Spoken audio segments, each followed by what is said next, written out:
Alright, let's get started. We're gonna start by creating a geometry context, and in there we're gonna create a height field. So height field, that guy. So we start with a basic plane and we're gonna deform it. So right now its resolution is 500 voxel by 500 voxel, which might be a bit low. So we could reduce the grid spacing to double it. So now it's 1000 by 1000. And we're gonna start by drawing a mask for the cliff. So let's press enter. And we can start to draw a shape to block out the layout of the cliff. So this will be a good start. Let's remap it. And on this, we can increase the output max. Let's plug the second input to use the mask and increase the output max to something like around 100. And we can blur it a little bit so that we don't get those weird jagged edges. And actually I'm increasing the height of my terrain. It really depends on the scale you want to give to your cliff, really. And I'm dropping a grid that will represent the water for now. I just want to see how it would look like with some kind of water plane, and how deep would be the ground and this kind of thing. So let's move it up a little bit. So that would be how deep is the ground. That's not too bad, I guess. So I'm dropping a null here. We're gonna rename that mask input. All right, I'm going to drop a mask blur on the second input of the remap, which is dedicated to the mask. And as soon as we change the radius, it's affecting the slope of our cliff. Going to change it into box blur so that we got something a little more interesting. It's look a bit sharper. Yeah, something like that. So the idea is to bring some variation just in few places. We probably want to keep some hard edges on that cliff though. Let's see how it looks without blur. Okay, it's not so bad. I do want to keep the cliff straight at the bottom. To do that, we could mix this mask with the initial one. To do so, we have a layer node, height field layer to be more specific, and we can use it to mix mask, mix heights, and in that case, I'm going to change that to multiply, and it's going to multiply the mask from the first input with the one from the second input. So we still have like some hard edges. So let's plug that here. All right, let's increase a bit the initial blur just so that it's not looking too weird. And let's increase the resolution by decreasing grid spacing. All right, it's looking a bit cleaner. Let's apply a little color here. So this will be one of the key parameters for the cliff. And I'm pretty happy with that value. All right, let's keep going. So now let's say we want to decrease the height of this slope, but we want to conserve the width of this guy. So we're gonna use another layer to blend the original map. So let's first duplicate the remap node, but we're gonna make an instance of it by using Ctrl-Shift-Alt. So every parameter is turned green, which means they depend on the height field remap one. So let's plug the layer, and from there we're gonna change the layer mode into blend. And now we have this blend parameter, which basically can control the opacity between those two maps. So if we do something like at 0, it's very straight, and at 1 we see the slopes. Of course, we could use a mask to drive the blending. So we're gonna create a mask noise. So let's plug this noise, doesn't really matter where. So let's see. We're gonna start by tweaking the size of this noise. Like something like 200 should be a pretty good frequency. And of course we could increase the gain to contrast it a bit more. And let's plug the mask input. So we start to see some variation appearing. That's pretty cool. First, let's apply a color here. That's a key parameter. So let's remember that. And we can play with the clipping minimum and clipping maximum to blend those layers. So I actually realized that I forgot to change the combine method to something like replace instead of add. Otherwise, it's adding the mask on top of the original mask that we had. And now we just have the noise, which is what we want. So now if we play with the clipping, it's working a bit better, I think. Yeah, we are conserving some very straight area and some kind of slopes in some very specific places, which are driven by the noise. So let's maybe try to play with this noise. Could increase the roughness, probably not too much. We want to keep it loose. Something like 0.5 was actually pretty cool. And there's also, we could play with another type of noise if we want. Manhattan Wally seems pretty nice to me. Or yeah, Chebyshev is giving some pretty interesting result as well. So from there is just playing with the mask and try to figure out what kind of variation you want. It also depends on the style of cliff that you want. I would really advise to try to have some reference from Google Image, Pinterest, some photo packs, whatever you want, and try to match as close as you can. By the end of this course, you will have all the tools to actually match. So I'm applying a different color for that one because it's like one of the top key parameters too. All right. So in a nutshell, what we did was doing some blurring mask operation from a mask we draw. Now we're gonna duplicate this setup. So Control C, Control V, and I'm gonna get rid of that one, and we're gonna instance it with Control Alt Shift. Let's plug it here. We're gonna call that breakups. And in here, we're gonna add a parameter. Let's add a float that we're gonna call height multiplier. All right, now we can copy this parameter and multiply it at the end of the output max. Let's pass relative reference. Well, the range of this parameter is way too much. We just need it to go between 0 and 1, and let's log that. All right, so if we set it to 0.5, it should actually set the height to half of the initial height. Set to 0, it will be flat, and so on. So 0.3 is about a third of the initial height. And we're gonna expand this mask. So height field mask expand will allow you to expand a mask, as it says. So I'm applying a little color on this node. And let's see. So we're gonna need to connect that. First, as you can see, as long as we increase the radius, it's gonna expand. Wonderful. So we're gonna combine it with a 8-feet layer again.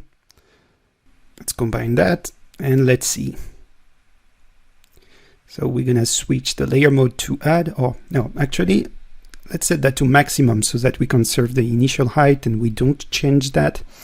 So now it's combining the two heights together. So that's wonderful.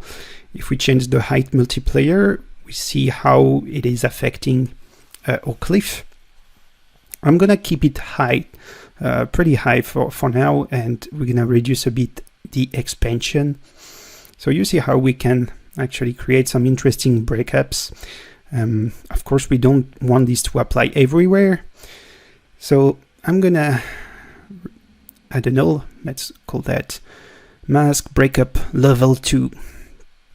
So from here, I'm going to distort the expanded mask with a height field distort. And we want to specify the distort layers to mask. Otherwise, we're going to distort the height. So from there, we can play with the element size and the amplitude, of course, and we see that it's already creating some interesting breakups. I'm gonna keep it loose for now, something like that. Let's see if we change a bit the radius. Yeah, we definitely got some more interesting result. Can also change the noise type to simplex.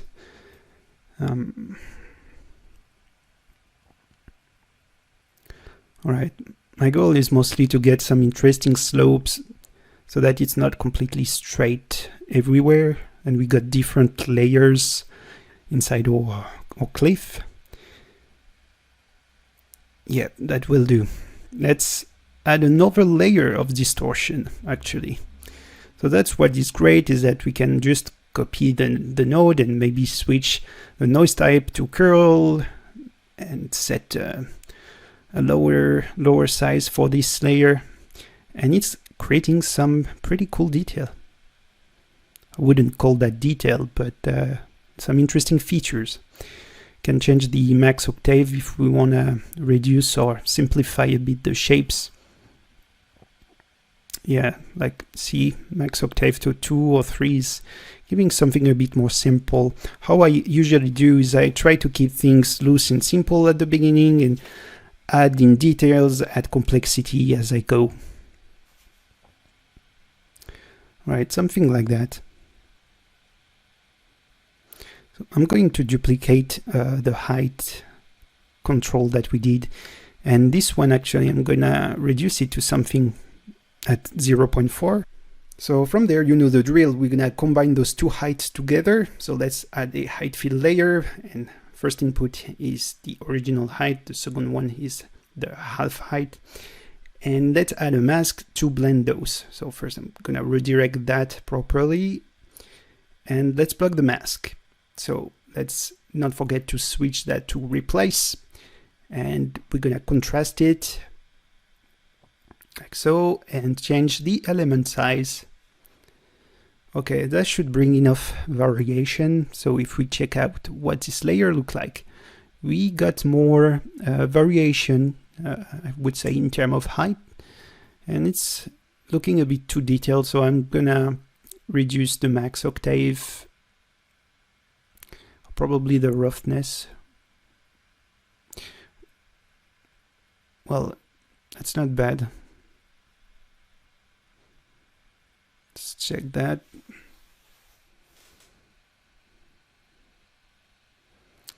So it kind of looks like the hills are melting or something. But yeah, let's just try to keep it loose for now. Just applying some colors to indicate some dependency. And let's check out the final result that we get. So it's looking pretty sweet. If we disable and re-enable this height variation, it's actually adding a bit of interesting breakups, I think. Looking a bit more natural. Now the top of the cliff looks way too flat. It's not too natural, so we're gonna use a mask by feature to isolate the height. So if you've never used this node before, it's actually pretty handy. You can generate some mask by slopes or by curvature, by occlusion. And let's try occlusion. Yeah, it's a bit slow for this one, but you can get some pretty interesting result if you want to add some details in cavities and whatnot. So what we are interested in is the mask by height. We need to compute the range, and from there we can just tweak the height ramp and isolate the top of the cliff. All right, so we can use this mask with a height fill noise, and let's plug the noise and the mask input as well, so that it's taking the mask in account. Yep, and you see that it's now distorting our cliff, so that's pretty cool. I'm thinking the amplitude and the element size, we might need to play a bit more with those, like way less amplitude. All right, let's turn this off and on. Yeah, that's good fun. So I'm playing a green color for the height field and yellow for the height field mask. Then we're gonna generate some kind of distortion on the slopes. So new mask by feature, we're gonna keep the slope this time and combine that with a mask by height. So let's compute the range and play with the height ramp. So I'm trying to get rid of the top of the cliff. Actually, you know what? I'm a bit dumb. I should have plugged that earlier, like way before the distortion, so that we can isolate that a bit more easily. Yeah, that will be cleaner to do it this way. Yeah. All right, we just want to keep that. And okay, let's tweak a bit the slope angle. So, well, no, yeah, that's too much. Just like that might be enough, actually. All right, so from there, I'm adding another noise. Let's copy past and plug that. Gonna reduce the element size quite a bit and the amplitude as well.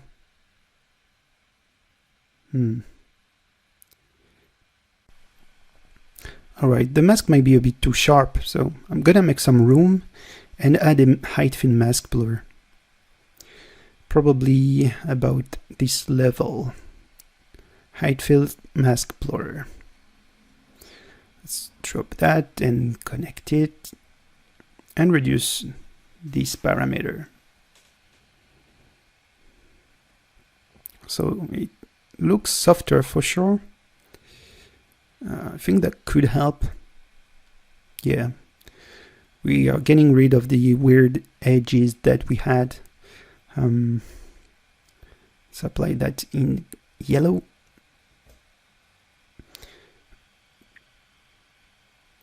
I'll play a bit more with the noise, see if we can get some more interesting breakups. And at this point, I'm kind of thinking changing the noise type. Maybe a whirly noise could be a good candidate for it. Let's uncheck center noise. And the amplitude is way too much. So is the element size. Yeah, it's kind of creating some interesting ridges. That could be interesting. Gonna tweak a bit more the height ramp. Yeah, so that it's fade on the top.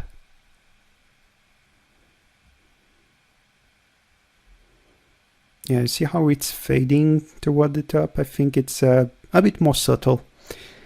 Let's change a bit the element size though. Get some more feature. And yeah, from there we're gonna distort it. So that might be a bit too strong. Element size, we're gonna reduce that. Or maybe not. Amplitude. Let's try. Maybe less roughness, less octave. With, without. Okay, it's kind of crazy right now. I'm thinking we should aim for high frequency with something like that and very low amplitude. Yeah, that would give some more interesting breakups.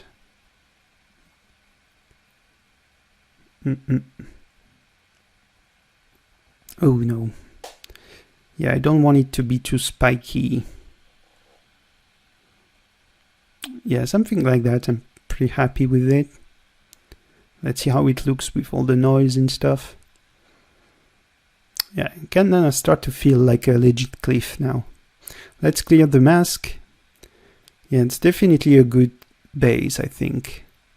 So if we check out with the water, yeah, I can imagine some waves splashing on that guy. Yeah, could be fun. Let's see, maybe disable this blur. Is that really useful?